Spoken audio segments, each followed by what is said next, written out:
Okay guys, here we are on week number 2. As promised, we're going to take a look at some equipment changes that I've made. One very specifically. Let's go take a quick look at it here. That is a Trailblazer on the advice of everyone's favorite two-hander, Mikey Pinnell. We went with a short pin layout on a Trailblazer. One of the most important things about choosing the ball that you're going to use your short pin in is that you want to make sure that your intermediate differential to differential ratio is at least 2-to-1. So if you've got a ball that's got like an 050 diff, it's got to have like an 020 to 025 intermediate diff. Otherwise, if it gets too out of whack, it becomes too round. It defeats the purpose. Well, that Trailblazer, talking to Mikey, he said is perfect for it. So we laid it out.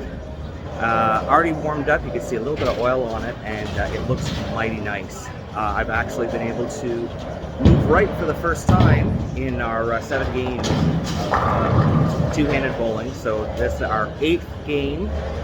We're going to be able to play a little bit more up the lane rather than hooking it all the time.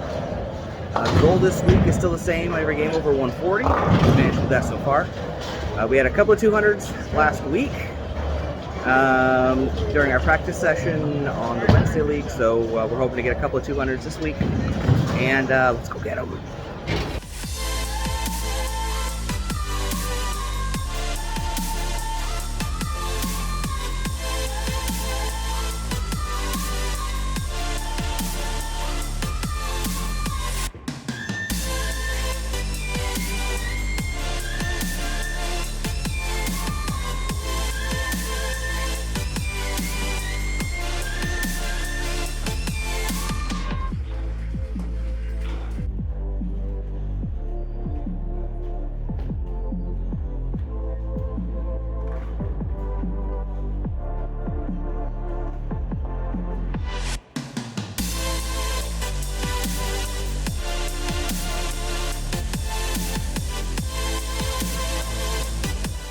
Okay, we just finished game 1. A little bit of an oops in the 10th frame. That's a pretty good game. To that point, the equipment's okay. Maybe a little bit of an oops at all. That's experience. But back there, we're still over 180 for the day, which is good. So we're going to move on to game 2. I think we're going to make a ball change. One of the things I noticed was the pin was starting to get a little weak, and I think that's because of some of the cover stocks are being played in the area that I'm in. So I think we might ball up, might try balling up. We'll see. And because I left a lot of 9 count, a lot of 10 pins that I had to spend. It just wasn't quite getting. So we're going to try something different for game 2, and we'll go from there.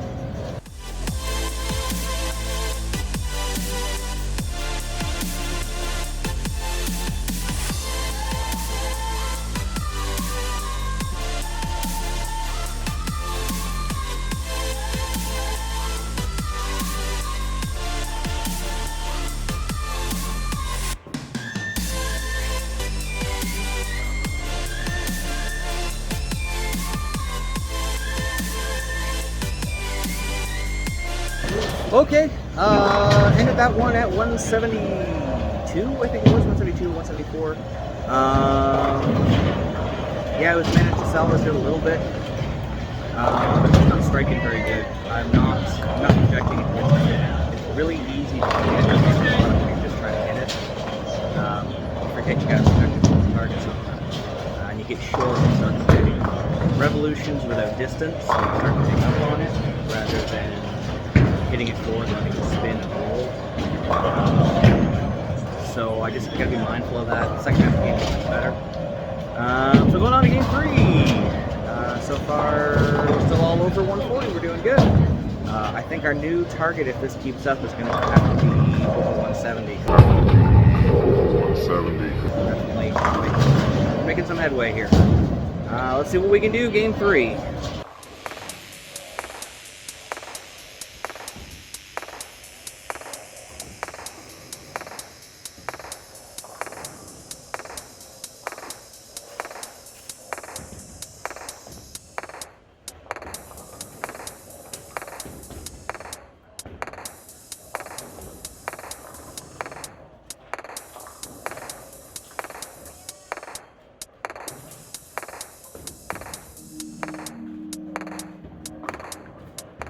Okay, just real quick, I was just went back and looked at the video, and I noticed that my arm, my push away, just moving right, it's creating a little bit of a speed. That's why it is missing inside all the time. I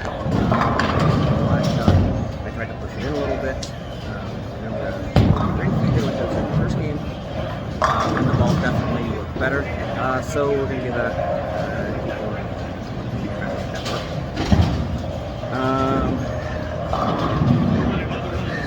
Can't get much worse. Missed 2 significant spares. I shouldn't really be getting on myself. That game 10 thing, I haven't had really much practice, which is something I got to get out here.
Okay, that was the end of that. Ended with a triple to shoot 179. I opened at 9 and the 7. Really have to work on my spares. I'm very unconfident shooting my spares, so I gotta commit to them more. I gotta work on it. Very surprised. I made a move over the melee jab a little later because all of a sudden the Zenith started getting really early. Which, I mean, it's got a surface on it, so that should happen. I made the move to the melee, and it seemed to be the ball. So maybe we're just throwing it at the wrong time. That happens. We gotta work from here. We shot 6. Ooh, earns. So that's like 160 something average. First game under 140. That kind of sucked. But we gotta keep working at it. Gotta keep pushing through. I still feel like there's an equipment change to be made there. I'm not happy with all my reactions yet, but I'm not throwing the ball well enough yet, I think, to make a lot of changes. I'm still really inconsistent with my arm swing, so I have to focus on making sure my arm swing is in the right spot. That little shift back, getting my weight back, has made a big difference. I feel like I'm getting the ball down on the lane a little bit better. And the score, it felt like I was back to what I was shooting in the first game. So we're gonna roll on from here. Not the best week, not the worst week. That's how things go when you're making these big changes. You can't expect to step out, no matter how good a bowler, no matter how good. You can't expect to step on the lanes and do something new and excel at it. It's going to take time. Yeah, I shot a 200 in my 5th game. That's great. I also shot a 120, whatever, in 125, I think, or whatever it was. That's not the way how we get things done.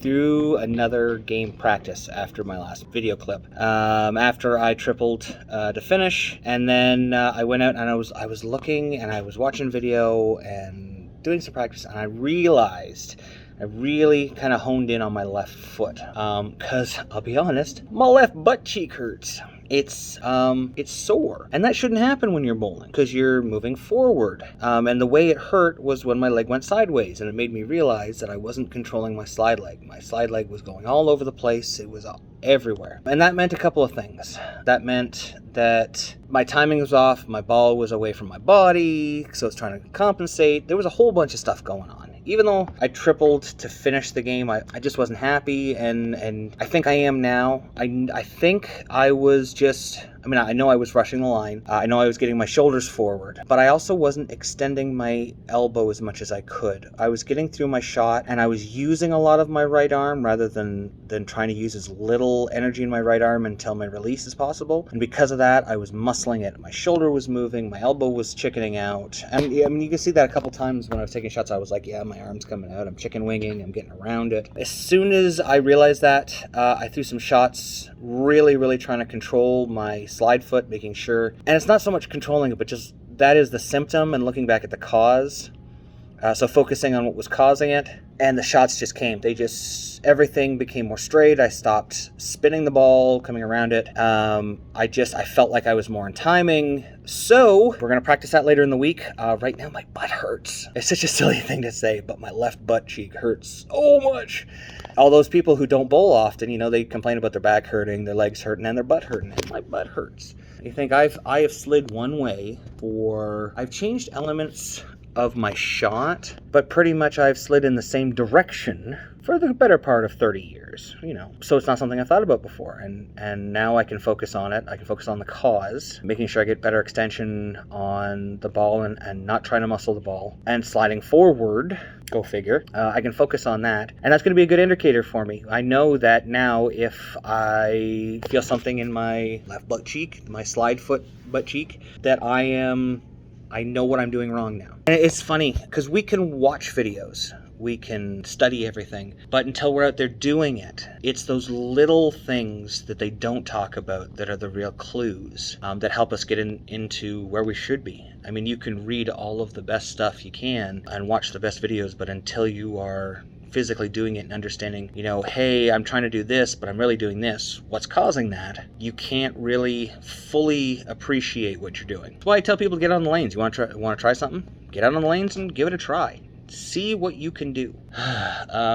So yeah, I'm gonna look at some equipment. I'm surprisingly happy now. Now that I've kind of looked at what I've got, the short pin I really needed, I think that's actually gonna be a later game ball than an earlier game ball for me, because this is short pin less hook from the PAL layout system. And it was good. It was really controllable. I was able to keep it in front of me really well. So we're just gonna try a few things. The equipment isn't going to make up for operator error. But when the operator starts operating better, it'll give me a better idea of what I'm looking at. Extremely happy. The more I understand it, where I need to throw it, really happy with that melee. The melee jab blue. I love my carbon. I wasn't a fan of the blue before. As a two-hander, though, I'm much happier with it. I guess it needs tilt, because having a little bit of tilt on that ball, really changed the reaction on it. It's much longer, much stronger off the back of the pattern. Yeah, so maybe we'll switch out that Zenith for something a little stronger. And everything else I think went really well. Yeah, I'm very happy with this. So I guess time to rest my butt. Yeah, time to rest my tired old butt. And we'll come back and practice during the week. Once we get through that, we'll wrap things up and get things ready for week 3. Good morning, everybody. Here we are, day after league. I am sore today. Big weather change, that messes with my fiber a little bit, but more than that, my butt cheek still hurts. Definitely, the more I thought about it, the more I looked at video, the more my slide leg was out of control. So I was sliding all over the place. You know what? We live and learn. It affected scores. We learned a whole bunch yesterday. Today, we are here in the shop. You can see I've got a couple of balls I'm working on. You can see here I have filled my Rattler. We're going to re-drill that because we don't have a benchmark ball. We also have a 3D offset and an intuition. Morning protein.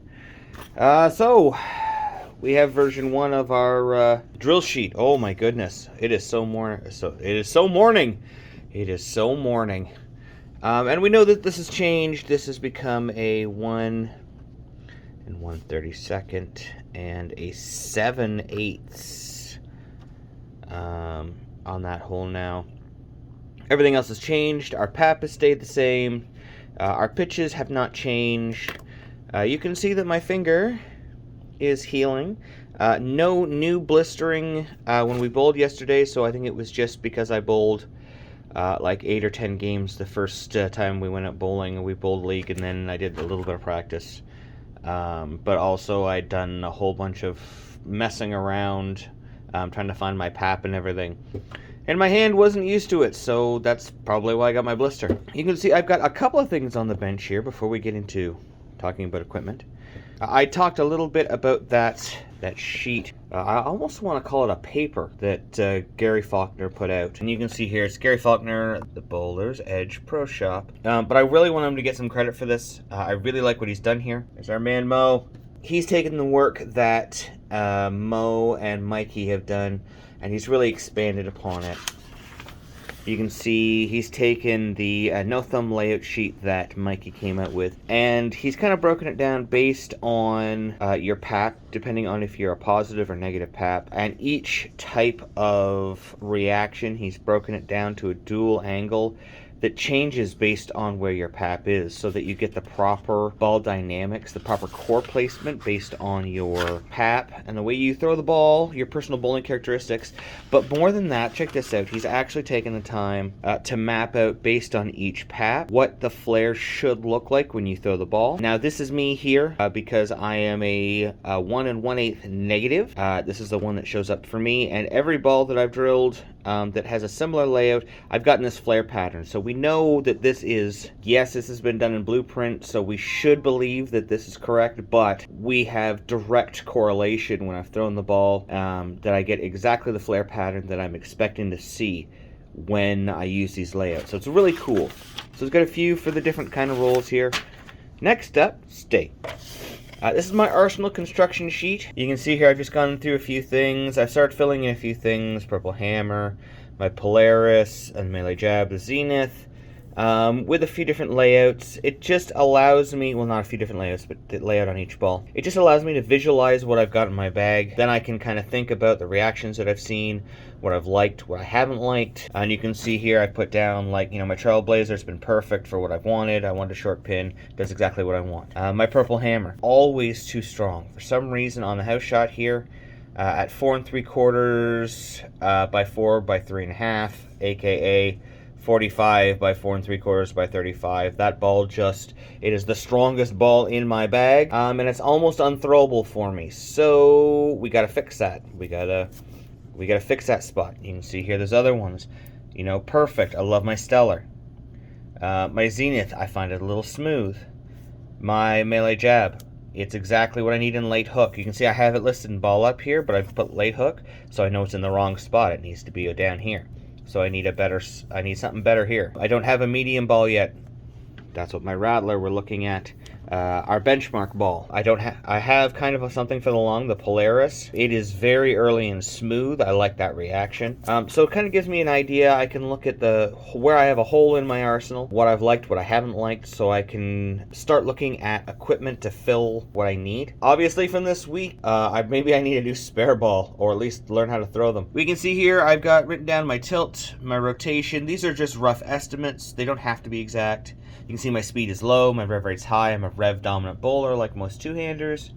Got my pat. What I need, so I need a benchmark, I need a hybrid, I need a new Purple Hammer, I need a new pink urethane, because I'd like to do a short pin one of those. I'd really like to get a sneak attack, because I really love those for the burn. And you can see I don't have anything in my burn slot right now, but I don't want to re-drill my one-handed sneak attack, because I really like it, and it has already been re-drilled once, so I don't want to mess with it. And the stuff that I've got undrilled, I've got a few things that I can play with to drill up. And then of course I've written down my version 2 of my drill sheet. You see we've updated it there, but we have it here on the sheet just so I've got everything in one spot. So we need something. We learned this week we needed something that was smooth, that was slightly early but not super early. If you look at how we did, I didn't throw the Polaris at all because I knew it was going to be way too early. Purple was too early. Even my Stellar was really early and hooked a lot. When I threw my Jab, which is a pretty fast response ball. I mean, it is at 4,000. I haven't written it on there. It's at 4,000 plus polish. It's pretty fast response, but it's got some length on it. It was still, you know, hooking the entire lane. Even when I was staying under it, when I wasn't spinning it, it was still just a really, really strong ball. So I needed something that is going to be a little more controllable, kind of on the lower end of things, and that's, I think, where our Rattler is going to come in here. So we need to find ourselves a benchmark layout. We need to put it on here, get it drilled up. The other thing, as we said, that Zenith, I kind of liked it yesterday. When I was sewing it, I definitely understood it better, but I liked the jab more. And I think maybe I'm going to try maybe drilling up. You can see here I've got a different layout on this 3D offset. It is, oh, I scratched it out there, 80 by 4.5 by 55. It's got a fair amount of length. Strong pin to pap distance. At 4.5, it's going to be very, very strong flaring. At 55, it's not going to be jump off the lane quick like the melee jab is, but that's not really what we want for this ball. We want this ball to be really angular, something that we can put a little bit of surface on, and when we need to open the lane when there's still oil on the lane, it's going to have enough surface to get it into a roll and to see the friction down lane, but not so much surface that it's just jumping as soon as it sees it. This would be similar to right now in my one-handed bag, my Black Widow 2.0. As I said, it's something that I need. I would like to get a hybrid in the bag, and this is going to be kind of a test for us, because this is being a pearl. It's a pearl with surface, similar to a hybrid. So it's going to give us a little bit of a test to see if we need more.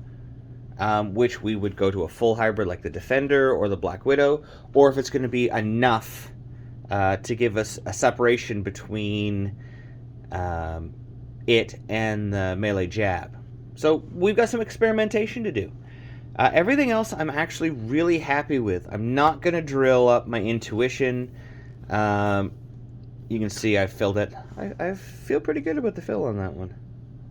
That's pretty decent, and that's pretty decent. You can see I've marked out the mass bias there, just a little hole I drilled. I'm going to put some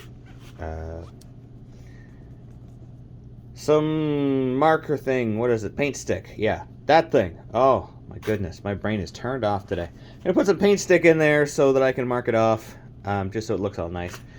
But yeah, we got to get to work.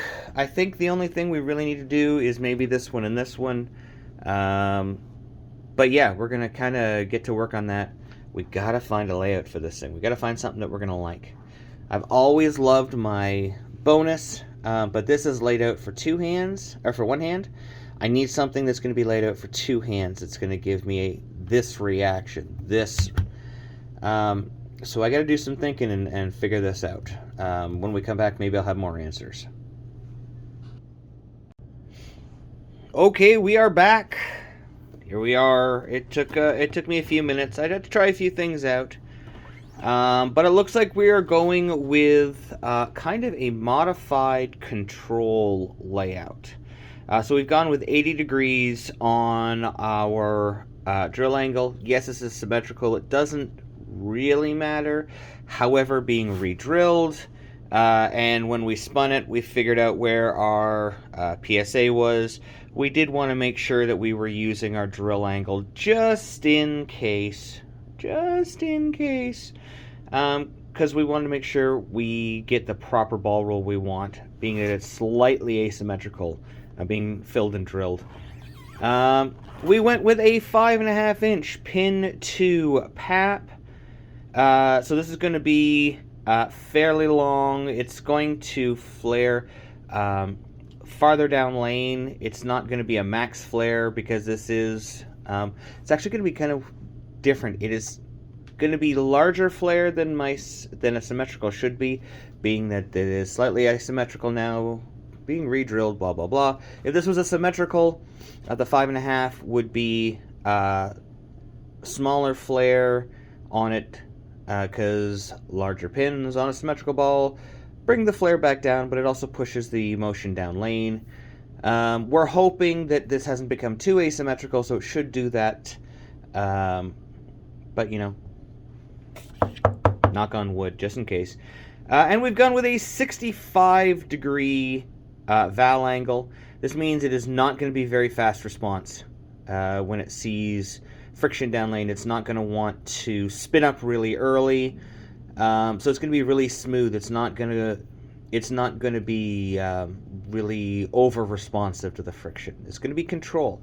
If you look back at the sheet here, we kind of went, instead of with a 1 inch up, which is the control layout, we had to go with a 1.5 inch up, so it's almost into the kind of roll we'd get at a heavy roll. Now if you look this last number here, it tends to, if you look what it does, the higher the pin is above the center line, just the more flare, the faster response as well, the layout it becomes more angular. We really wanted to get it towards that 1 inch, but if you look here, this is where the 1 inch was. And it would have ended up, when we drilled it, it would have put our fingers just too close to that pin and too close to where we filled these fingers in. It was going to put it into a high danger zone for cracking. So we moved it back a 1/2 inch here. It's going to give us a full inch between the top of our finger and our pin. It's just going to give us a little bit more borrowed time with this ball. So we wanted to get the most out of it. I don't think it's going to affect the roll that much. We are still pretty controlled, very, very heavy rolling ball. And that's what we want out of this. We don't have that in our bag because we need more hook than our short pin, but less angularity than things like our Stellar.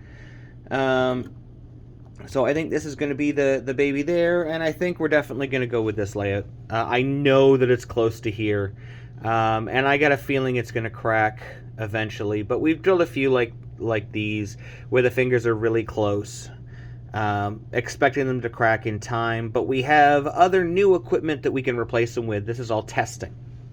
One of the benefits, this is why I love reconditioned equipment. When you're doing testing, when you're trying to do a new fit or changing styles or things like that, these reconditioned bowling balls, like I sell mine for $50 in my shop. These ones here happen to be my staff ones, so I can't sell these ones, so it makes it even better for me. Because really, like, I have walls and walls and walls of staff balls that I can't do anything with once I've tested them if they're not in my bag. Now I can re-drill these and, test out all this stuff that I'm doing. For those of you who don't have all these staff balls, that's the point I was trying to get to. You can go to your local pro shop. I'm sure other shops do this, where they have, $50, $60 plug balls, and you can try out all these things. Yeah, they might crack in 6 months. It might happen, but it's a lot better than spending $200 or $300 on a ball to try one small thing that you may end up not liking. So the ball just sits there and it's going to get filled and re-drilled anyway. So why not save the money? You could buy, 3 or 4 reconditioned balls from your local shop for the price of a new one and try out a whole bunch of different things. So that's just me. So that's what we're doing here. I mean, everything that we've drilled so far for this test has been reconditioned. Everything that's been staff balls that I've had sitting on my wall, we've filled, reconditioned. We've used the clear on some of them from CTD to make these cover stocks as close to new as possible. We've put new surface on them with our CTD pads. Nothing like some True Cut to put some surface on. We want these to be good so that we can make decisions down the road. In 6 months, if I decide I don't want to do this way anymore, or I've healed enough that I want to go back to one-handed, I don't want to drill a lot of stuff that's just going to be garbage, But if I'm making a effort to make this a long-term change, some of this stuff is going to have to get replaced. So I don't know, it's going to be some interesting decisions that come along over the next 6 months. I'm glad you guys are along for the ride. It's going to be fun. I know some of you are trying to make the decision if you want to go two-handed, and you're seeing exactly what I'm going through when I'm doing this. So let's get this on the press. We'll put some holes in it. I'm not going to practice today. Probably the next time you'll see me after I put holes in this will probably be Tuesday or Wednesday. It'll be practice. We'll just end the video with some practice and stuff. We'll get a chance to try this out and see what we think. And yeah, that'll probably be the end of this week's episode. And then next week we'll really dive in. We'll see what we're doing. We'll take some good video at League on Sunday. That's how we'll start the episode, and then we'll see kind of what we're working with, what I gotta really practice on. We'll put together a training plan of what I need to do to get better as a two-hander. I'll share it with you guys. I'll show you what I'm doing, and we'll go from there. We'll see actually if I can figure out how to do this crazy two-handed style. So as I said, let's put this on the press, make some dust, and then we'll go down to the lanes with the magic of television. Once this is done, I'll be down in the lanes, but it'll be 24 to 48 hours later. So let's go, kids. Diddle-oo, diddle-oo, diddle-oo, diddle-oo. I'm such a weirdo. Okay, here we are, guys. It's Wednesday night. It's League. We got warmed up already. Definitely, from what we've seen already, we've made some changes to our bag. Definitely that Rattler. You're going to see a lot of that tonight. Went with the control-ish layout on it. Really happy with what I'm seeing already. The 3D offset is very strong. I really like what I saw with the angular layout on that. Hopefully we'll see that a little bit later. But I'm thinking that 3D offset is probably going to replace the Zenith. It's just a little bit different shape than the Melee 10 Blue. But we're getting up for the first shot of League tonight. Let's see if we can not make a fool of ourselves. Not make a fool of ourselves. Not make a fool of ourselves.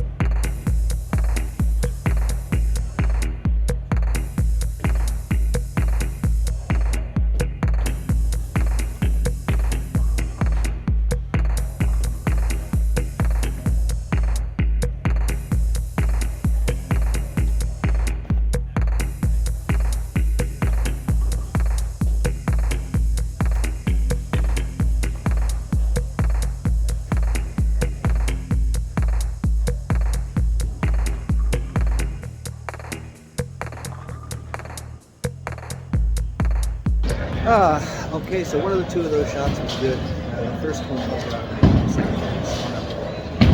You really got to remember the ring finger and keep the form.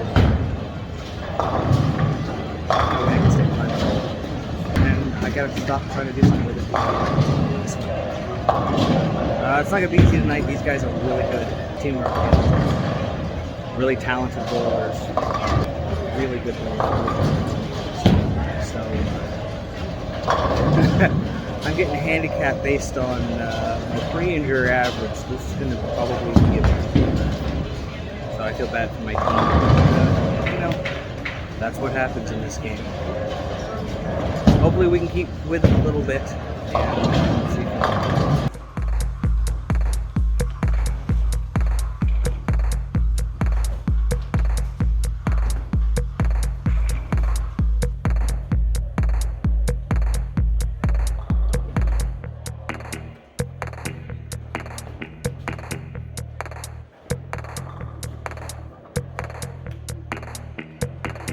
Okay, we're going into the 10th frame, first game.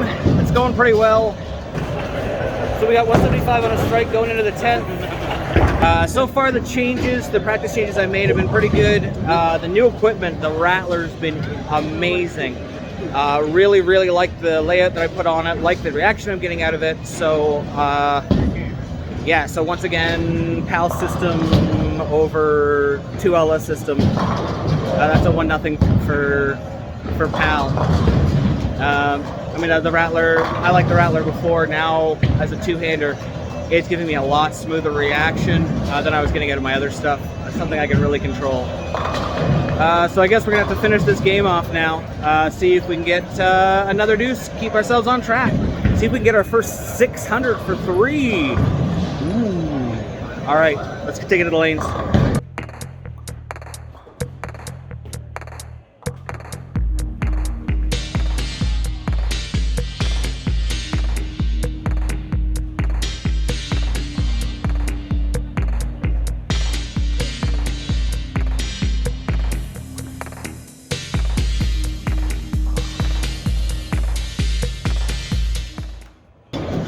Alright, so we're into the third frame of the second game. To not make a fool of ourselves. The end of the last game, I made it jump left. I think 5 was done left. But I'm noticing that we're really... Well, I had one bad shot. But other than that, I've noticed they've really started coming towards me. Started hooking me. I know I'm not staying behind the ball as much as I should. I want to, but you gotta play with what you're doing. So I'm gonna try making a move here. I'm gonna try moving to the melee jab. That's when we got a 4,000. Just trying to get a little bit more length out of it before it gets down lane, because there's definitely a defined down lane. All we gotta do is hit the ball there, and hopefully it's the right choice. Otherwise, we might go to the Stellar to see if it gets down lane farther. We're gonna go from our choices. For the opposite, I think it's gonna be way Alright, let's give this a try here. To not make a fool of ourselves.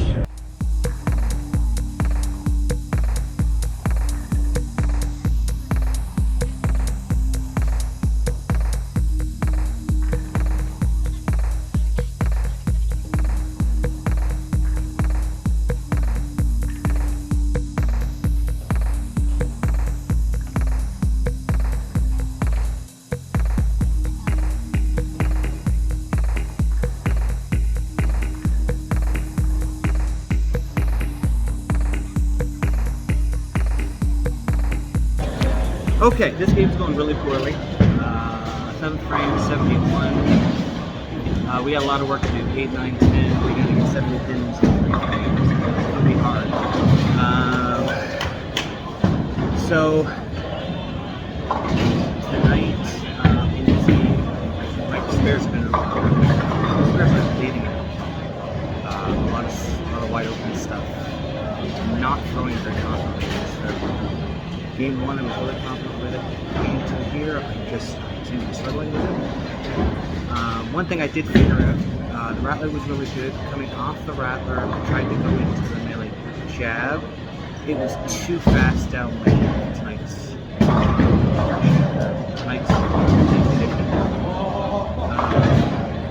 so it's just too much down lane. So when it hits it, it's overhooking. When it misses it, it's Hey! Mark!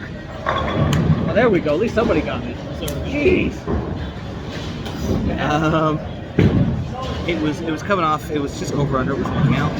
So I grabbed my short pin less hook, and yeah, I just threw it last shot. It was perfect in the pocket. Really happy with it looked. Of course, I missed the spare. I need to work on my backup ball from the 10 pins. I'm still very throwing it, so I have to figure that out. But let's go give this another try.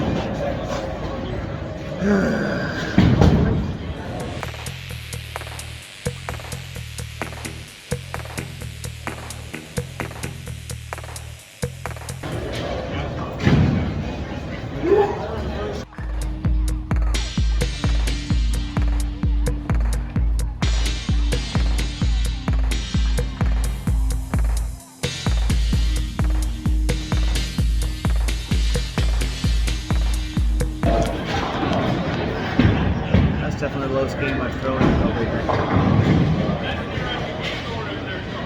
That's what it is. I gotta keep working. You can't be afraid. Hey, look, I already feel like an idiot. You can't be afraid. The only way to get better is to be a champ. And just like that, I doubled open a game in 3. I made a body positioning change.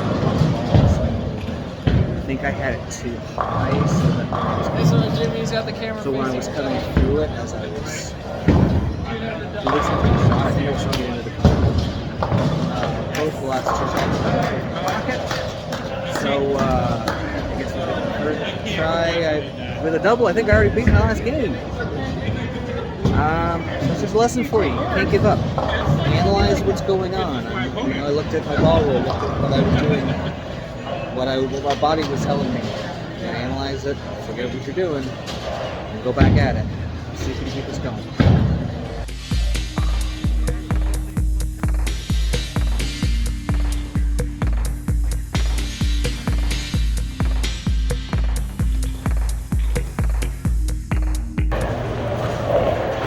All right, we went for that one. That wasn't too bad for that spare shot. It was pretty close. We got to 205. That's 2 deuces at least. We won't talk about the game in the middle. Won't talk. We won't. Yeah. I'm like the double century award. All right. But I think we figured out what was going on wrong there. I think that felt much better. So I got a little bit more confidence going into this week. I'm happy with the equipment that we drilled this week. I'm happy with the practice that we've done. I think it's a great place to finish this week. We'll take a couple of days off. We'll rest up. We'll get ready for Sunday and next week of shows. Maybe if we're lucky, we can find somebody to give us a hand with our bowling. Just find a coach out there along the way. I wonder who I might know who throws two-handed. We'll find out. But until next time, guys, we'll see you laneside. Thanks for watching. Don't forget to like and subscribe and turn on notifications so you never miss a show. So until next time, guys, we'll see you laneside.